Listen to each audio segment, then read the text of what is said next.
वाली नई जर्नी यानी कि नया एडवेंचर यहाँ पे स्टार्ट हो रहा है और इस वाली जर्नी को कंप्लीट करने के लिए मैं, रॉबिन, एसर और डायलिन बिल्कुल तैयार है। और इस वाली नई जर्नी के अंदर बहुत ही मजा आने वाला है क्योंकि ये है मॉडिड माइनक्राफ्ट। तो डे 1 स्टार्ट होता है वही सिंपल वाले तरीके से, यानी कि लकड़ियां काटना, टूल्स बनाना, लोकेशन पक्की करना और ऐसी कई सारी चीजें। और इस वाले दिन के एंड में हमें मिलता है एक हॉबिट हाउस जिसके अंदर हमने अपनी पहली रात गुजारी।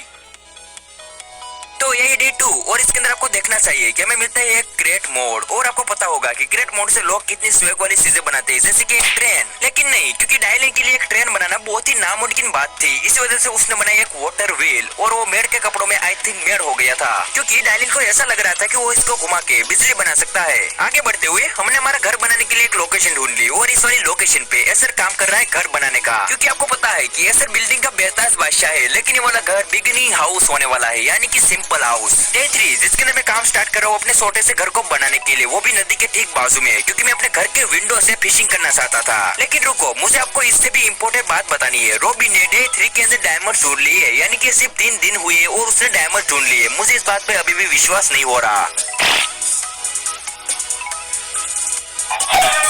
गैस पता नहीं इस वाली बात को सुनकर मुझे उल्टी जैसा क्यों हो रहा है। आई थिंक मुझे जलन हो रही है। आगे बढ़ते हुए मेरी जलन को कोयला बनाने के लिए रॉबिन को और ज्यादा डायमंड्स मिलते हैं। पता नहीं क्यों माइनक्राफ्ट वाले रॉबिन के ऊपर इतना दयावान हो रहे हैं। तो गैस आप कह सकते हो कि डे 3 के अंदर मुझको जलाने का और मेरे घर को बनाने का काम चालू रहा।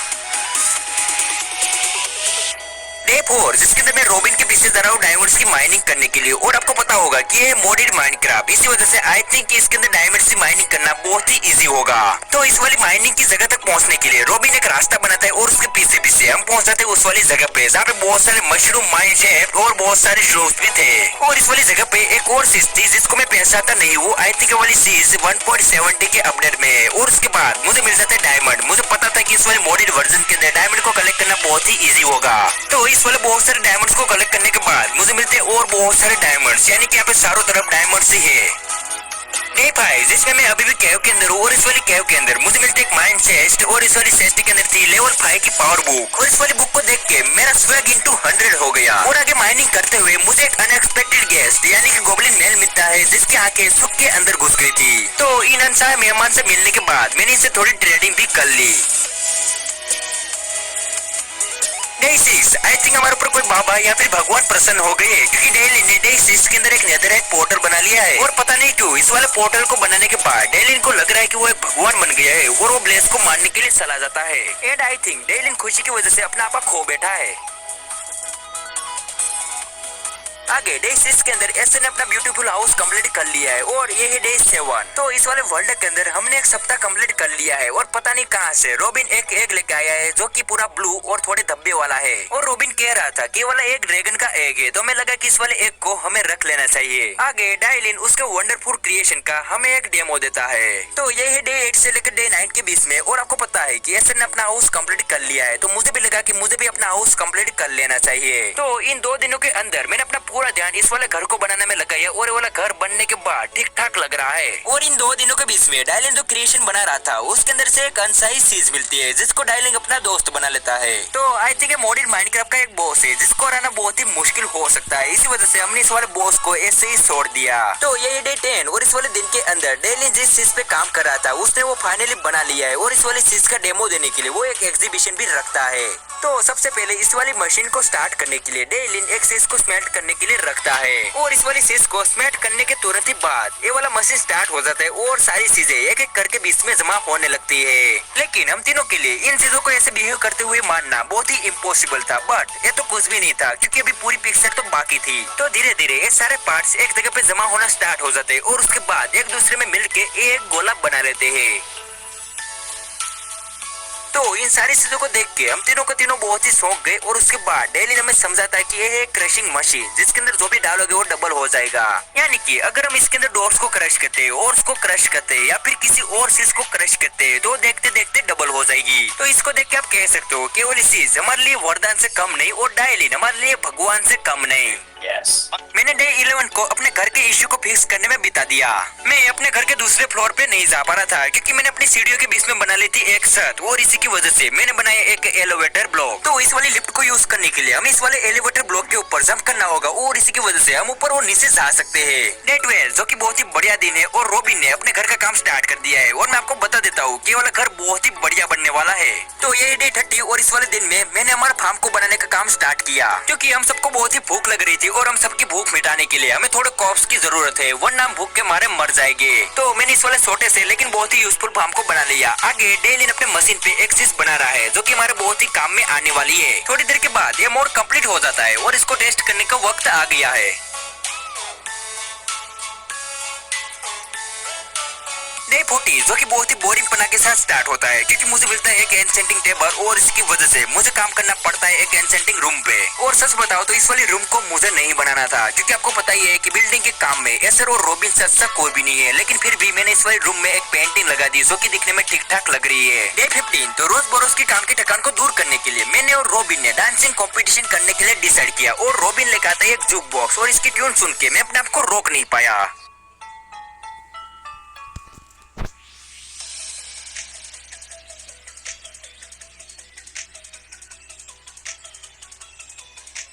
तो इस वाली कंपटीशन का विजेता मैं रहा, और इस वाली बात को रॉबिन शेयर नहीं पाया, और इसी की वजह से हमारे बीच में डांसिंग के साथ साथ फाइटिंग की भी कंपटीशन होने लगी। और आगे जाके रॉबिन ने ऑब्सिडियन आर्मर भी बना लिया जो कि डायमंड से तो बेहतर नहीं है लेकिन आयरन से बहुत बेहतर है। डे 16 जिसके अंदर एसर ने कंप्लीट कर लिया है अपना नेदर पोर्टल प्लेटफॉर्म, जो कि दिखने में बहुत बढ़िया तो नहीं कह सकता लेकिन बढ़िया जरूर से है। और इस वाले प्लेटफॉर्म को बनाने के दो ही कारण है, पहला कंटेंट ढूंढना, और दूसरा ये दिखने में अच्छा लगता है। आगे बढ़ते हुए डायलिन काम स्टार्ट करता है अपने विंड मिल पे। तो आपको पता है कि रॉबिन इतना बड़ा बिल्डर तो नहीं है, लेकिन मैं एक बात पक्का कह सकता हूँ कि वो अपना बेस्ट ही देगा। डे 70 जिसमें मैं अपना फुल बॉडी आर्मर बना रहा हूँ, वो भी डायमंड का। इसकी अभी तो मुझे जरूरत नहीं थी लेकिन फिर भी मैं इसको बना रहा हूँ क्योंकि मैं अपने दोस्तों के सामने शो ऑफ कर सकूँ। तो इस वाले आर्मर को थोड़ा और पावरफुल बनाने के लिए मैंने इसको लेवल 1 की एन्चेंटिंग भी कर दी। तो गाइस वीडियो को रोकने के लिए माफी चाहता हूँ, और मैं यहाँ पे बात कर रहा हूँ हमारे स्पॉन्सर यानी कि टेक्सचर ऐप की। अगर आप प्रेडिक्शन करने में अच्छे हो तो वाला एप्लीकेशन आपके लिए बहुत ही मददगार बनाने के लिए हमने ओपन किया नेदर पोर्टल को, और इस वाले पोर्टल को खोलते ही हम सारे के सारे बहुत ही खुश हो गए।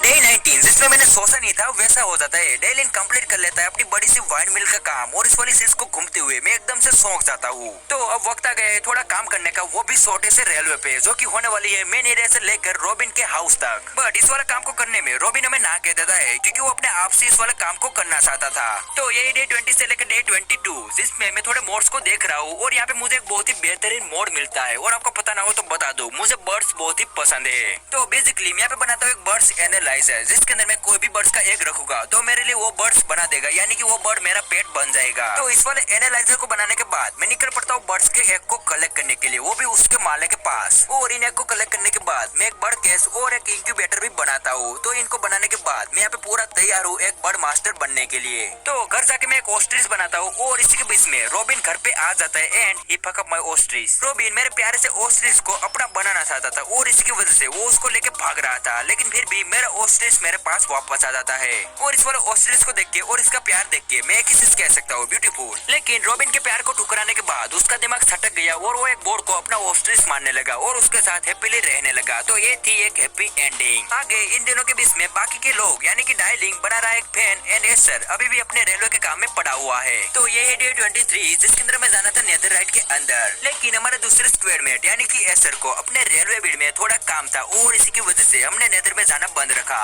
तो इन खाली टाइम में मैं और रॉबिन बाहर जाके थोड़ी मस्ती करने का डिसाइड करते हैं। तो बेसिकली मैं और रॉबिन यहाँ वहाँ एक्सप्लोरिंग कर रहे थे, और उसी के बीच में मुझे दिखता है खंडेर हाउस जिसके अंदर में थोड़ी लूट भी मिल जाती है। तो इस वाली लूट को देख के मैं लगा था कि वाली लूट ठीक ठाक रही, लेकिन जब हमने छत पे जाके देखा तो वहाँ पे हमें मिलते गोल्डन ब्लॉक जो कि बहुत ही अमेजिंग थे।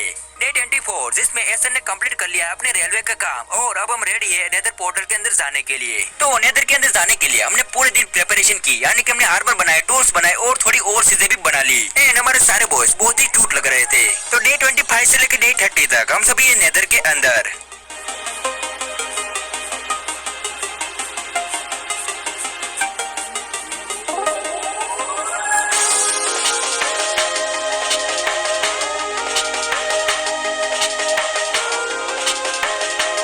1.16 के अपग्रेड में नेदरराइट के अंदर थोड़ी चीजें ऐड होती है, लेकिन ये वाला मॉडिड वर्जन है, इसी वजह से इसके अंदर और भी चीजें ऐड हुई है। और इस वाले माइनक्राफ्ट मॉड वर्जन के अंदर चारों तरफ मलेरिया के मच्छर है और हम सभी को मलेरिया तो बिल्कुल ही नहीं करना था। तो इन मच्छरों के साथ लड़ते लड़ते हमने तुरंत ही नेदर फोर्ट्रेस भी ढूंढ लिया, जो कि बाकी के मुकाबले बहुत ही इजी रहा। तो इस वाले नेदर फोर्ट्रेस के अंदर घुसते ही हम सारों ने एक्सप्लोर करना स्टार्ट कर दिया, क्योंकि हमें बहुत सारी लूट चाहिए थी और बहुत सारे वेदर स्कल भी चाहिए थी। और बाद में हमने कई मॉडिड वर्जन के प्लेस को भी मारा। आगे इन प्लेस को मार के मुझे कई सारे पोर्शंस मिलते हैं और बाद में मुझे कई सारी चेस्ट मिलती है, जिसके अंदर से मुझे ठीक ठाक लूट भी मिलती है।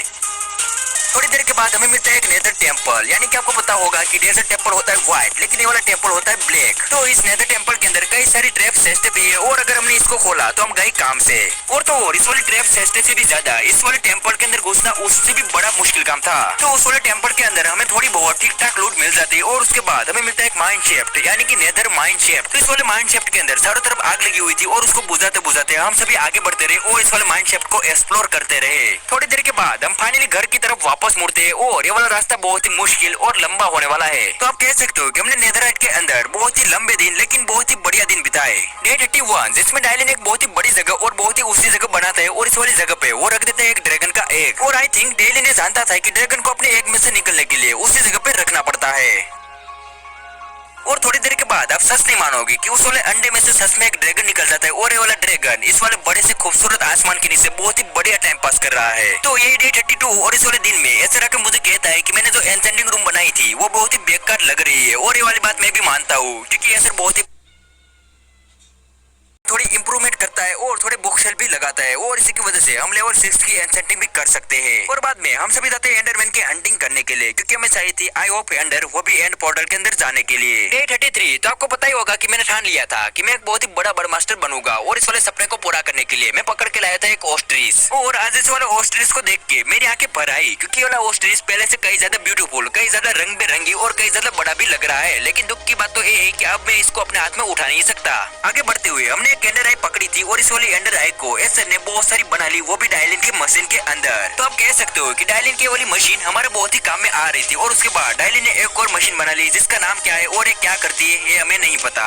डे 34 जहाँ पे मैं आया हूँ माइनिंग करने के लिए और अभी मेरे पास एक गोल्डन का हेलमेट और इस वाले हेलमेट को अपग्रेड करने के लिए मुझे चाहिए होगा बहुत सारे डायमंड्स। तो मैं यहाँ पे माइनिंग कर रहा हूँ डायमंड्स की। इस वाले मॉडिड माइनक्राफ्ट के अंदर डायमंड्स को ढूंढने में और उसकी माइनिंग करने में मुझे कोई भी तकलीफ नहीं पड़ी, क्योंकि यहाँ पे चारों तरफ डायमंड्स भरे पड़े हैं। माइनिंग करने के बाद मुझे मिलता है एक ओकेशनल माइन शेफ्ट और ये वाला माइन शेफ्ट दिखने में बहुत ही फैंसी लग रहा था हो गया है। और आप कह सकते हो कि अब ये फुल्ली ग्रो हो गया है। और सच बताओ तो ये ड्रैगन दिखने में बहुत ही कूल लग रहा है, लेकिन मेरे साथ आगे डेली इस वाले ड्रैगन पे बैठ के चारों तरफ उड़ने लगता है और हमारे मैप और हमारे वर्ल्ड को देखने लगता है। तो यही था हमारा डे 35। तो डे 36 से लेकर डे 42 के बीच में हम सभी ने छुट्टी रखने को और बाहर घूमने के लिए जाने को सोचा। और बाहर घूमते घूमते हम आ जाते हैं एक अनजान जगह पे और वहाँ पे होता है एक टावर जैसा घर, जिसमें हम सभी ने जाकर देखने को डिसाइड किया। तो इस वाले घर के अंदर कई सारे विलेजर्स थे जो कि हमारे ऊपर अटैक कर रहे थे और अनलकीली हमें उसको मारना पड़ा। और उसके बाद हमें मिलते कई सारी लोग। आगे और ज्यादा एक्सप्लोर करते हुए हमें कई और मॉब्स मिलते और इस वाले मॉब्स को देख के हमें लगा कि ये बॉस है, लेकिन ये बॉस नहीं थे, ये तो थे मॉडिड स्पाइडर। तो थोड़ी देर और चलने के बाद हमें दिखता है एक और टावर हाउस और इस वाले टावर हाउस के अंदर बहुत सारी चेस्ट थी। और आपको पता होगा कि वीडियो की शुरुआत में मैं और रॉबिन गए थे एक टावर हाउस के अंदर और उसकी मदद से हमें पता है कि यहाँ पे कहाँ पे लूट है। तो इसी की वजह से मैं इस वाले टावर हाउस की मेन लूट यानी कि इसकी छत पे जाता हूँ। और जैसे कि मुझे लगा था कि यहाँ पे बहुत सारे गोल्डन ब्लॉक्स हो गए, तो इस वाले लूट को लूटना बहुत ही इजी था। आगे एक्सप्लोर करते हुए हमें दिखते एक वाइन मिल और इस वाले वाइन मिल के अंदर हम सभी जाते हैं। तो ये वाले वाइन मिल घूम तो नहीं रही थी, लेकिन इसके अंदर हमने बहुत सारी लूट ली। और तो और इसके नीचे विलेजर्स या फिर कोई और यानी कि एंग्री विलेजर्स थे जो कि हमारे ऊपर अटैक कर रहे थे और अनलकीली उनको हमें मारना पड़ा। तो इस वाले वाइन मिल के सभी विलेजर्स को मार के हमने इस वाले वाइन मिल को देखा, तो इसके अंदर हमें कई और लूट भी मिलती है।